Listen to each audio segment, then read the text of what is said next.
வணக்கம் மாணவர்களே.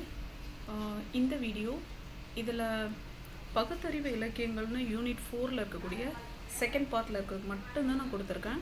இதில் இருக்க 2 மார்க்ஸ் வந்து பார்த்தீங்க அப்படி சொன்னால் திருமந்திரம், சரியா, திருமூலரை பற்றியான கேள்விகள் இருக்கும். ஸோ இதை நீங்கள் படிக்கும்போது நீங்கள் திருமந்திரத்துக்கும் நீங்கள் என்ன செய்யலைன்னா இந்த கேள்விக்கான விடைகளை நீங்கள் அப்ளை பண்ணிக்க முடியும். அடுத்தது வந்து உங்களுக்கு திருவிடை மருதூர் அந்த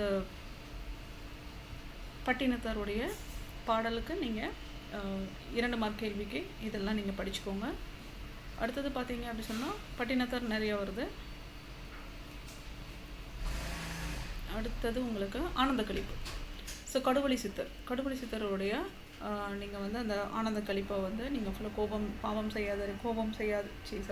பாவம் செய்யாதிரு மனமே அப்படின்னு சொல்லிட்டு ஆரம்பிக்குள்ள அந்த பாடலுக்கான உங்களுக்கு அதெல்லாம் ரொம்ப ஈஸியான பாடல் தான் நிறைய இருக்கும்.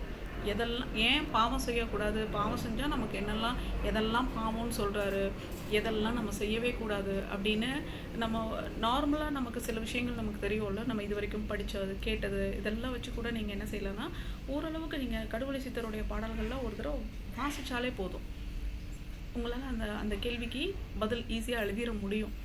சரியா, நிறைய பாடல்கள் இருக்குது. நீங்கள் வந்து அதுக்கு வந்து அட்லீஸ்ட் உங்களுக்கு தேவையான செய்திகளை வந்து ஒரு 15-20 பாயிண்ட்ஸ் வந்து நீங்கள் நல்லா ஞாபகம் வச்சுக்கோங்க. இதில் வந்து இந்த 2 மார்க் கொஷின்ஸ் எல்லாம் இதில் கொடுத்துருப்பேன். இதெல்லாம் கொஞ்சம் படிச்சுக்கோங்க.